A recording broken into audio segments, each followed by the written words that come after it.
El comedor quedó en silencio. Cada cadete en la sala miraba fijamente al anciano del delantal manchado de grasa, su mano arrugada levantada, mientras 30 soldados más jóvenes mantenían las suyas firmemente pegadas a los costados.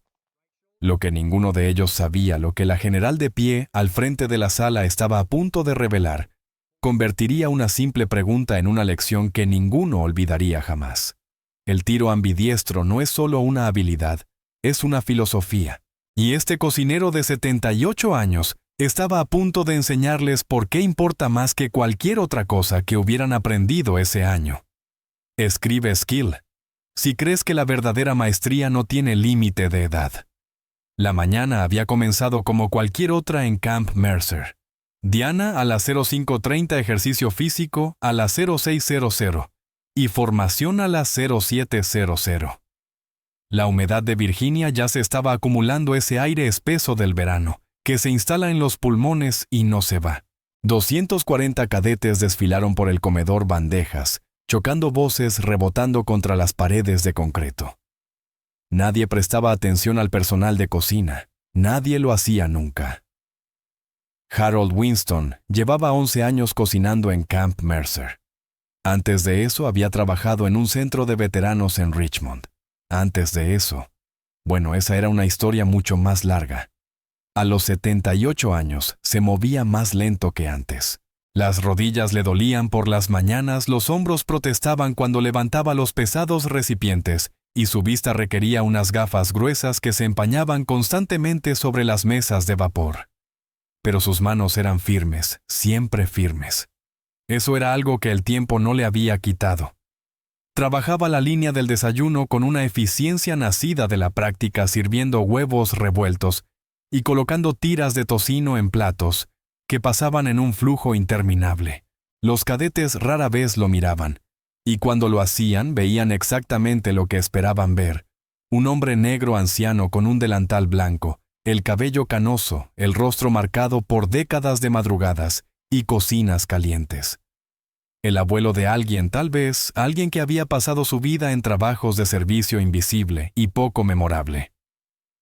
El alboroto comenzó alrededor de las 07:45. El sargento mayor Perkins, instructor principal de tiro, se desplomó durante la reunión matutina. Palpitaciones cardíacas, dijeron. Los médicos lo trasladaron de inmediato al hospital de la base, mientras el cronograma de entrenamiento caía en el caos. Ese día debía realizarse la calificación avanzada de tiro, una evaluación crítica que determinaría qué cadetes avanzarían en el proceso de selección y cuáles serían enviados de regreso al entrenamiento básico. La general de brigada, Catherine Hayes, llegó al comedor 40 minutos después. Los cadetes se pusieron firmes de inmediato y el silencio sustituyó el habitual murmullo del desayuno. La general Hayes era una leyenda en Camp Mercer, 32 años de servicio misiones de combate en Irak y Afganistán, y una reputación de exigir excelencia sin excepción. Cuando hablaba, la gente escuchaba. Cuando hacía preguntas, la gente respondía con cuidado, con respeto. Su voz se proyectaba sin esfuerzo, ese tipo de autoridad que no se puede enseñar. «Tenemos una situación», dijo. «El sargento mayor Perkins está siendo evaluado por el personal médico. Estará bien, pero no dirigirá el entrenamiento de hoy.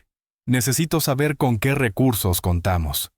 Consultó a su ayudante por un momento, y luego volvió a dirigirse a la sala. La sesión programada para hoy incluye técnicas de tiro ambidiestro, entrenamiento cruzado de dominancia. Para quienes no lo sepan, esto significa aprender a operar el arma de manera eficaz, con ambas manos y desde ambos hombros. Es una habilidad crítica para combate urbano, operaciones en vehículos y cualquier situación en la que la cobertura o una lesión te obliguen a cambiar de lado. Un murmullo recorrió a los cadetes. El tiro ambidiestro se consideraba material avanzado, algo que la mayoría de los soldados nunca dominaba por completo. Los fundamentos ya eran lo suficientemente difíciles como para añadir la complejidad de operar en espejo. El problema, continuó la general Hayes, es que los instructores calificados en esta disciplina específica son limitados. El sargento mayor Perkins era uno de los 3 en esta base certificados para enseñarla. Los otros 2 están actualmente desplegados. Hizo una pausa y recorrió la sala con la mirada. Así que voy a hacer una pregunta sencilla. ¿Hay alguien en esta sala cualquiera que tenga entrenamiento formal o experiencia significativa en el uso ambidiestro del fusil? ¿Alguien que pueda demostrar competencia disparando desde ambos hombros, con igual precisión, silencio? Los cadetes se miraron entre sí, algunos con alivio por no tener que ofrecerse, otros con frustración, porque su programa de entrenamiento estaba siendo interrumpido. Unas cuantas manos comenzaron a levantarse y luego bajaron cuando sus dueños reconsideraron si su experiencia limitada realmente calificaba. Y entonces, desde el fondo de la sala cerca de la ventanilla de servicio de la cocina, una sola mano se levantó. Envejecida, de piel oscura marcada por la edad. La mano de Harold Winston. Las risas comenzaron casi de inmediato. No de todos, pero de suficientes. El cadete Reynolds, un luchador universitario que había sido el mejor en el entrenamiento físico, soltó incluso una carcajada audible. ¿El cocinero? ¿En serio? Tal vez es ambidiestro con la espátula, murmuró alguien más provocando nuevas risas. La general Hayes no rió. Sus ojos se habían fijado en Harold en el instante en que su mano se alzó, y algo en su expresión cambió reconocimiento, curiosidad. Los cadetes no supieron decirlo. Usted dijo señalando a Harold. De un paso al frente. Harold se quitó el delantal lentamente, lo dobló con cuidado y lo dejó sobre el mostrador de servicio. Caminó alrededor del final de la línea con un paso tranquilo, su leve cojera apenas perceptible, si uno no sabía buscarla. Los cadetes se apartaron para dejarlo pasar. Algunos aún sonreían con sorna, otros estaban simplemente confundidos. ¿Qué hacía un viejo cocinero respondiendo a una pregunta de una general sobre técnicas de tiro en combate? Se detuvo frente a la general Hayes y adoptó una postura que no era exactamente firme, pero tampoco estaba lejos de serlo. Su postura se enderezó de manera sutil, hombros hacia atrás, mentón nivelado. Fue tan natural que la mayoría no habría notado el cambio. Pero la general lo notó, su ayudante lo notó, y también lo notaron algunos de los cadetes más observadores. ¿Cuál es su nombre?, preguntó la general Hayes. Harold Winston, señora. Personal de cocina. ¿Y tiene experiencia en tiro ambidiestro, señor Winston? ¿Sí, señora? Algo de experiencia. Reynolds volvió a reír desde algún punto de la multitud. Algo de experiencia volteando panqueques con ambas manos, quizá. Los ojos de la general Hayes se dirigieron hacia la fuente de la risa y ésta se extinguió al instante.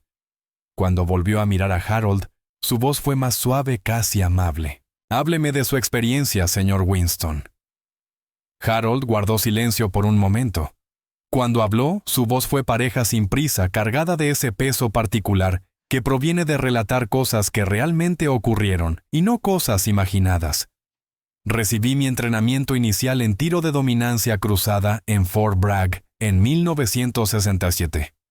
Señora, instrucción avanzada en la instalación de entrenamiento del Comando de Asistencia Militar en Nha Trang en 1968. Entrenamiento especializado adicional a través del Centro de Coordinación del Programa Phoenix y aproximadamente 14 meses de aplicación práctica en la provincia de Quang Tri, operando principalmente en lo que llamaban áreas denegadas. Las risas se detuvieron por completo. Varios cadetes se inclinaron hacia adelante tratando de procesar lo que acababan de oír. Fort Bragg en 1967. Nha Trang. Programa Phoenix. No eran términos que un cocinero de comedor militar debería conocer, y mucho menos afirmar una conexión personal con ellos. La general Hayes asintió lentamente. Adjunto a Mac Bossog. Señora, no asignado formalmente. Mis registros me mostrarían como personal asesor. ¿Mostrarían o muestran? Una sombra de algo cruzó el rostro de Harold, no exactamente una sonrisa. Eso depende del nivel de autorización de quien esté preguntando, señora. El ayudante ya estaba al teléfono, alejándose del grupo, su expresión cambiando del escepticismo a algo completamente distinto. La general Hayes continuó con sus preguntas, pero su tono había cambiado. Ya no era un interrogatorio. Era una conversación entre profesionales. Señor Winston, si le pidiera que demostrara ahora mismo competencia ambidiestra, ¿podría hacerlo? Depende de lo que tenga disponible, señora. Mis manos no son tan firmes como antes, pero para fines de demostración creo que podría ofrecer una instrucción adecuada. ¿Y qué consideraría usted una instrucción adecuada para estos cadetes? Los ojos de Harold recorrieron la sala deteniéndose en los rostros jóvenes en la mezcla de escepticismo y curiosidad creciente.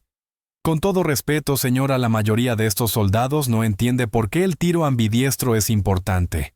Lo ven como un truco algo opcional. No entienden que en ciertas situaciones la capacidad de cambiar de hombro no es una ventaja. Es la diferencia entre volver a casa y volver a casa en un ataúd. La general Hayes se volvió hacia los cadetes. Señor Winston, voy a hacerle una solicitud completamente voluntaria. Usted es personal civil, no tiene ninguna obligación de participar en operaciones de entrenamiento. Pero si está dispuesto, me gustaría que demostrara técnicas de tiro ambidiestro a estos cadetes y que explicara por qué importa no desde un manual, sino desde la experiencia. Harold la miró durante un largo instante. Algo pasó entre ellos, una comprensión que iba más allá del rango de la edad o de las circunstancias de aquella mañana en particular. Sería un honor, señora, pero debo advertirle que cuando enseño como me enseñaron a mí, y los hombres que me enseñaron no creían en la suavidad. No esperaría nada distinto. Cadetes, terminen su desayuno. Nos trasladamos al campo de tiro número 4 en 30 minutos. Señor Winston, haré que alguien le traiga la vestimenta adecuada. No será necesario, señora. Harold metió la mano en el bolsillo trasero y sacó un pequeño estuche de cuero. Dentro había una credencial gastada y descolorida que le entregó a la general. Mantengo vigente mi certificación de tiro. Vieja costumbre. Me permiten usar las instalaciones en mis días libres. La general Hayes miró la credencial y luego volvió a mirar a Harold. Las comisuras de su boca se elevaron levemente. Por supuesto que sí. 30 minutos, señor Winston. El campo de tiro 4 era la instalación de precisión equipada tanto para ejercicios estáticos como dinámicos. Cuando los cadetes llegaron, Harold ya estaba allí de pie junto a una mesa dispuesta con varios fusiles y una variedad de equipos. Se había cambiado a una camiseta verde oliva sencilla y pantalones cargo. Su uniforme de cocina había sido reemplazado por ropa que de pronto lo hacía parecer menos un cocinero y más lo que realmente era. Los cadetes se formaron en fila, su diversión inicial sustituida por incertidumbre. Durante la caminata desde el comedor, la noticia se había propagado. Alguien había buscado el programa Phoenix en su teléfono. Otro había investigado Mac Basoc. La información susurrada recorrió la formación como una corriente, cambiando la forma en que miraban al anciano que comprobaba el mecanismo de un fusil M4. Déjenme decirles algo sobre la guerra, comenzó Harold sin preámbulos. La mayor parte de lo que les han enseñado asume condiciones óptimas. Postura correcta, agarre correcto, alineación de miras correcta, todo correcto. Y en un mundo perfecto ese entrenamiento les servirá bien. Pero la guerra no es un mundo perfecto. La guerra es el caos vestido de uniforme. Y los soldados que sobreviven al caos son los que aprenden a adaptarse antes de necesitarlo. Tomó el fusil y lo sostuvo con un agarre estándar de diestro. Así es como la mayoría de ustedes dispara mano derecha en la empuñadura hombro derecho, encajado mano izquierda de apoyo. Es natural. Es eficiente. Es lo que su cuerpo quiere hacer si son diestros. Y aproximadamente el 90% de ustedes lo son. Demostró la posición el fusil firmemente asentado contra el hombro. A pesar de su edad, su postura era perfecta según el manual. Ahora déjenme mostrarles dónde esto los mata. Caminó hacia una sección de muro simulado que había sido instalada en el campo de tiro, una barrera portátil que representaba una esquina en un entorno urbano. Cadete Reynolds, venga aquí. Reynolds avanzó con su arrogancia inicial atenuada, aunque no desaparecida por completo. Harold lo colocó en la esquina del muro. Está despejando una habitación. Es diestro. Muéstreme cómo corta la esquina. Reynolds lo demostró avanzando alrededor de la esquina con el fusil en alto, exponiéndose para enfrentar la amenaza teórica del otro lado. Técnica estándar correctamente ejecutada. No está mal, dijo Harold. Ahora muéstreme cómo despeja la esquina opuesta. Reynolds se movió al otro lado del muro y comenzó a rodear la esquina de la misma manera. A mitad del movimiento, Harold lo detuvo. Mantenga esa posición, no se mueva. Reynolds se quedó inmóvil, el fusil apuntando alrededor de la esquina, el cuerpo expuesto. Mírese, dijo Harold. Para enfrentar un objetivo desde este lado acaba de exponer el 70% de su cuerpo al fuego de respuesta, la cabeza, el hombro, el torso, las caderas. Usted es un blanco. Le dio un leve golpe en el hombro. En Quang Tri a esto lo llamábamos presentar el regalo, porque eso es lo que está haciendo, darle al enemigo un objetivo envuelto para regalo. ¿Cuál es la alternativa?, preguntó Reynolds. Tengo que ver alrededor de la esquina para disparar. La alternativa es lo que estoy aquí para enseñarles. Harold apartó suavemente a Reynolds y ocupó su lugar. Cambió el fusil a la mano izquierda, ajustó su postura y demostró cómo despejar la esquina desde el hombro opuesto. Su exposición era mínima. Quizás solo un 20% de su cuerpo era visible alrededor de la barrera. El tiro ambidiestro no se trata de lucirse. No se trata de verse bien en un campo de tiro. Se trata de geometría. Se trata de entender que la cobertura que utiliza puede trabajar a su favor o en su contra, dependiendo de qué mano sostiene su arma. Regresó a la mesa de equipo y tomó 2 fusiles. Ahora les voy a dar una lección de historia, algo que no enseñan en el entrenamiento básico, algo que la mayoría de sus instructores nunca ha experimentado de primera mano. Dejó un fusil sobre la mesa y conservó el otro. En 1968 formé parte de un equipo que operaba en complejos de túneles cerca de la frontera con Camboya. Si saben algo de esos túneles, saben que estaban diseñados específicamente para personas mucho más pequeñas que el soldado estadounidense.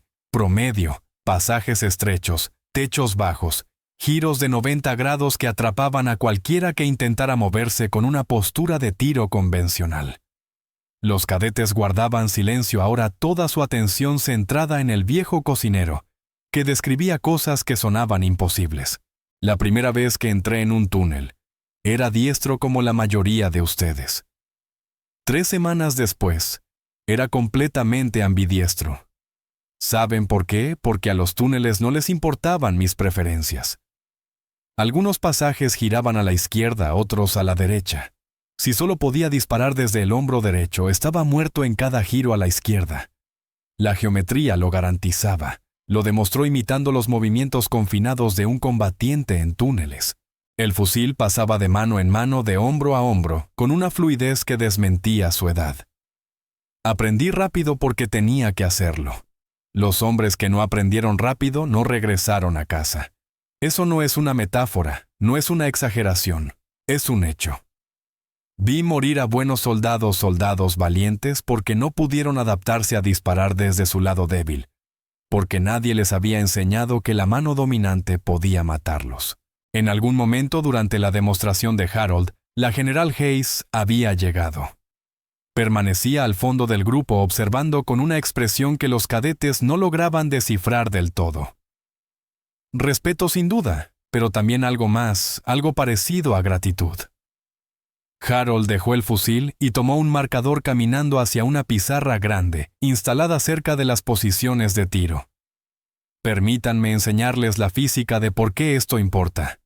Presten atención porque esto puede salvarles la vida. Dibujó un diagrama simple de una figura humana detrás de una esquina. Cuando disparan como diestros alrededor de una esquina a la izquierda, exponen todo su lado de disparo al fuego enemigo: el hombro, el brazo, el torso, la cabeza, inclinándose para obtener la imagen de puntería. Un enemigo competente necesita menos de 2 segundos para atravesar con una bala todo lo que han expuesto.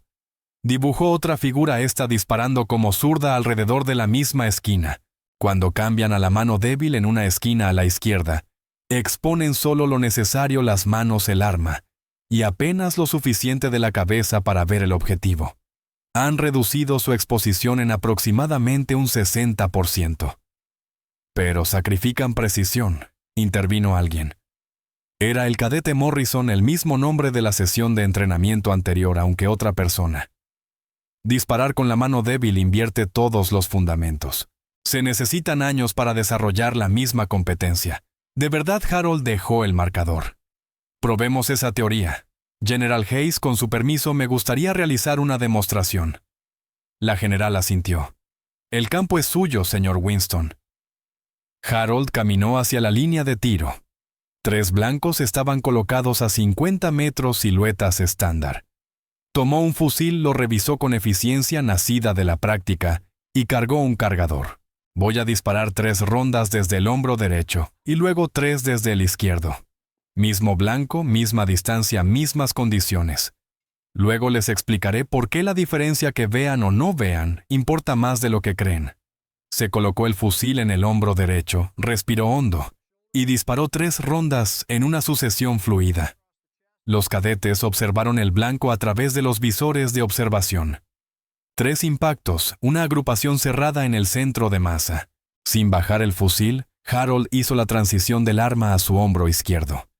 El movimiento fue fluido, entrenado. El fusil giró a través de su cuerpo y se asentó en una posición en espejo. Su postura se ajustó de forma automática, el peso se desplazó. Los pies se recolocaron. 3 disparos más. El blanco mostraba ahora 6 impactos, 2 agrupaciones distintas ambas, en el centro de masa, ambas dentro de un círculo de 4 pulgadas. Eso no es posible, susurró alguien. Tiene 78 años. Harold dejó el fusil. No solo es posible, es necesario. Y aquí está la parte que nadie les dice sobre el tiro ambidiestro. No se trata de hacer que su mano débil sea tan buena como la fuerte. Se trata de hacer que ambas manos sean adecuadas para la situación en la que se encuentran. Se volvió hacia los cadetes. En combate no necesitan una precisión perfecta. Necesitan una precisión suficiente aplicada en el momento correcto.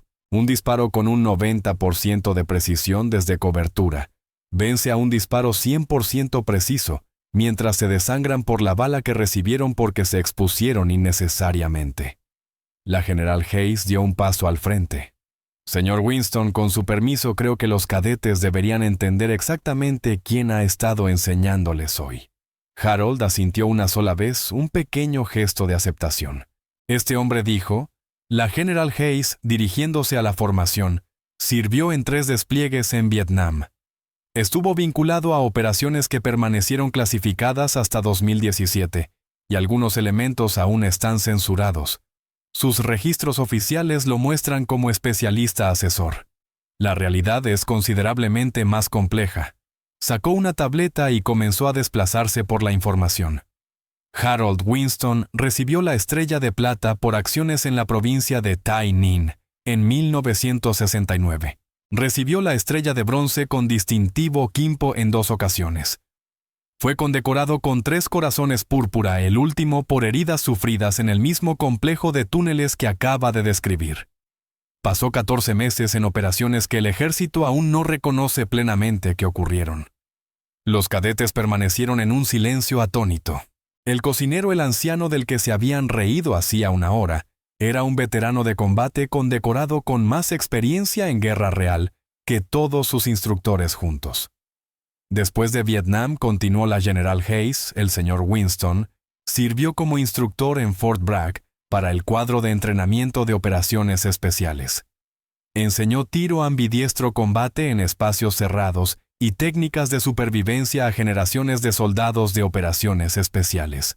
Cuando se retiró en 1989, había entrenado directamente a más de 2,000 efectivos que luego sirvieron en unidades que reconocerían si pudiera nombrarlas. No dejó de enseñar porque perdiera la capacidad. Dejó de hacerlo porque decidió que ya había dado suficiente. Miró a Harold con una expresión de profundo respeto. Y aún así, aquí está en una cocina de comedor militar sirviendo desayuno a cadetes que se rieron cuando levantó la mano. Porque eso es quien es este hombre, un soldado que nunca dejó de servir incluso cuando su servicio se volvió invisible. Harold se aclaró la garganta. Es muy amable, general. Pero esto no se trata de mi historial de servicio. Se trata de enseñar a estos jóvenes soldados algo que necesitan saber. Así que sí podemos volver a la instrucción. Por supuesto, señor Winston. El campo es suyo. Durante las siguientes 3 horas, Harold Winston transformó ese campo de tiro en un aula como ninguna que los cadetes hubieran experimentado. No se limitó a enseñarles a disparar con la mano izquierda. Les enseñó por qué existía esa habilidad, de dónde provenía y cuál había sido el costo de desarrollarla. El tiro ambidiestro, explicó, se originó como una necesidad en la guerra de caballería. Los soldados a caballo necesitaban enfrentar objetivos a ambos lados sin reposicionar su montura. La habilidad evolucionó durante la guerra de trincheras en la Primera Guerra Mundial, donde la dirección del fuego enemigo dictaba qué hombro se usaba. Se perfeccionó en la guerra en la jungla, el combate urbano y las operaciones antiterroristas de la era moderna. Demostró técnicas de dominancia ocular cruzada, mostrando a los cadetes cómo determinar su ojo dominante y cómo compensar cuando entraba en conflicto con su mano dominante. Explicó la neurociencia del entrenamiento bilateral, cómo obligar al cerebro a desarrollar habilidades motoras en espejo, mejora en realidad la coordinación general y el tiempo de reacción. La razón por la que la mayoría de las personas lucha con el disparo desde la mano débil, dijo Harold, no es física, es mental. El cerebro ha pasado décadas reforzando ciertos caminos. La mano fuerte recoge objetos, la mano fuerte abre puertas, la mano fuerte aprieta el gatillo. Cuando se le pide al cerebro que haga estas cosas al revés, se resiste no porque no pueda, sino porque no quiere. Hizo que los cadetes comenzaran con ejercicios básicos de manipulación, cambios de cargador y transiciones de arma, usando únicamente la mano débil. La frustración era visible en sus rostros cuando los dedos tropezaban con tareas que habían sido automáticas en su lado fuerte. Esta frustración que sienten ahora, recuérdenla. Así se siente la adaptación antes de volverse natural. Cada habilidad que tienen pasó por esta fase. Simplemente no recuerdan haber aprendido a atarse los zapatos o a escribir su nombre. Pero su cerebro luchó entonces de la misma manera que lucha ahora. La diferencia es que ahora son adultos, y a los adultos no les gusta sentirse incompetentes. Reynolds, que había estado trabajando especialmente duro en los ejercicios, levantó la vista. «Señor Winston, ¿cuánto tiempo le tomó volverse verdaderamente ambidiestro?» Harold consideró la pregunta. «¿Competente?» «Unos 3 meses de práctica dedicada. Verdaderamente ambidiestro cuando ya no tenía que pensarlo y la transición era automática. Probablemente 1 año. Pero tenía una motivación muy fuerte: los túneles. Los túneles. Y los hombres que no salieron de ellos porque no pudieron adaptarse lo suficientemente rápido. Al caer la tarde, los cadetes habían pasado de manipular torpemente a realizar ejercicios básicos de tiro desde su lado débil. Ninguno se acercaba al nivel de Harold, pero ese no era el objetivo. Era el comienzo, el primer paso en un camino cuya existencia la mayoría de ellos nunca había conocido.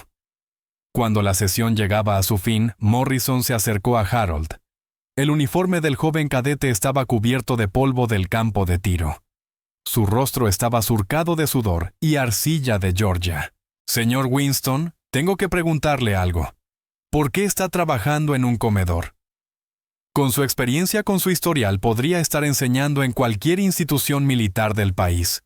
Podría estar escribiendo libros, asesorando, entrenando unidades de operaciones especiales. ¿Por qué está sirviendo desayuno a cadetes que ni siquiera saben su nombre?» Harold permaneció en silencio durante un largo momento.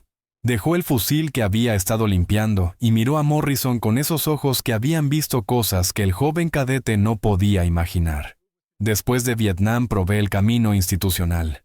Enseñé en Bragg durante 20 años, entrené a miles de soldados, escribí los manuales, desarrollé los programas, y en algún punto del camino me di cuenta de algo. Los soldados que más necesitaban el entrenamiento no eran los que terminaban en operaciones especiales. Eran los que eran como tú, tropas regulares que quizá nunca verían combate o que quizá lo verían mañana. Los que no tenían acceso a la instrucción de élite, los que recibían el entrenamiento estándar y esperaban que fuera suficiente». Hizo una pausa reuniendo sus pensamientos. «Cuando me retiré podría haber perseguido contratos de consultoría. Podría haber ganado buen dinero enseñando a gente rica a disparar en cursos tácticos sofisticados. Pero no fue para eso que aprendí lo que aprendí. Lo aprendí para que jóvenes soldados como aquellos con los que serví tuvieran una mejor oportunidad de volver a casa. Señaló hacia el comedor visible a lo lejos, al otro lado del complejo de entrenamiento. En esa cocina veo a cada cadete que pasa por esta base. Los observo desayunar antes del entrenamiento, almorzar durante los descansos, cenar antes de caer rendidos en sus literas. Veo quiénes están luchando, quiénes están confiados, quiénes necesitan ánimo, y de vez en cuando se presenta la oportunidad, como hoy, puedo enseñarles algo que podría importar cuando todo lo demás falle. Morrison no sabía qué decir. Allí estaba un hombre que había entregado décadas a su país, que había ganado cada honor que el ejército podía otorgar, eligiendo pasar sus últimos años en un servicio anónimo, porque creía que era lo correcto. Por eso levanté la mano esta mañana, continuó Harold. No porque quisiera reconocimiento, no porque necesitara demostrarle nada a nadie, sino porque tengo algo que estos soldados necesitan saber, y quedarme callado cuando puedo ayudar es algo que no puedo hacer. Ya no. La General Hayes había estado escuchando desde una distancia respetuosa. Se acercó ahora con porte formal pero con calidez en los ojos. Señor Winston, en nombre del Ejército de los Estados Unidos y de los cadetes de Camp Mercer, quiero agradecerle por el día de hoy. Lo que usted enseñó a estos soldados va más allá de la puntería. Les mostró qué significa realmente el servicio como se ve, cuando no se trata de reconocimiento ni recompensa, sino de la misión y de las personas a las que uno sirve. Harold asintió aceptando el agradecimiento con su humildad característica. Gracias, general. Pero los verdaderos maestros fueron los hombres con los que serví en Vietnam, los que me enseñaron lo que enseñé hoy. La mayoría no regresó a casa. He pasado 50 años tratando de asegurarme de que sus lecciones no murieran con ellos. Los cadetes fueron despedidos y regresaron a los barracones con una energía distinta a la de esa mañana. La burla había desaparecido. Las suposiciones habían desaparecido.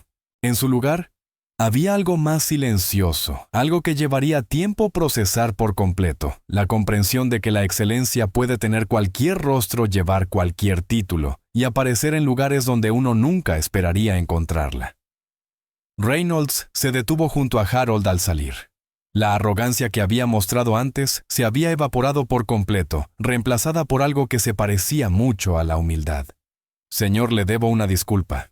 Lo que dije esta mañana en el comedor riéndome de usted fue una falta de respeto y una ignorancia. Harold lo miró con firmeza.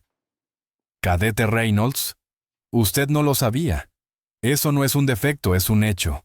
La pregunta no es si fue ignorante esta mañana. La pregunta es si lo será mañana. Lo que haga con lo que aprenda hoy, eso es lo que importa. Reynolds asintió lentamente. Voy a practicar los ejercicios del fin de semana todos los días, hasta poder hacerlos sin pensar. Es un buen comienzo, pero recuerde lo que le dije sobre los túneles. La habilidad no es el punto. La adaptabilidad es el punto. Aprende a disparar con la mano débil, no porque siempre vaya a necesitarlo, sino porque aprenderlo le enseña a su cerebro a aprender otras cosas, a adaptarse cuando las circunstancias cambian, a seguir luchando cuando las reglas que esperaba ya no se aplican. Le dio una palmada en el hombro, un gesto que logró transmitir al mismo tiempo perdón y expectativa.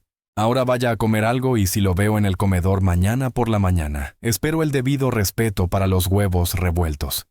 Puse mucho empeño en ellos. Reynolds casi sonrió. Casi. Sí, señor. Absolutamente, señor.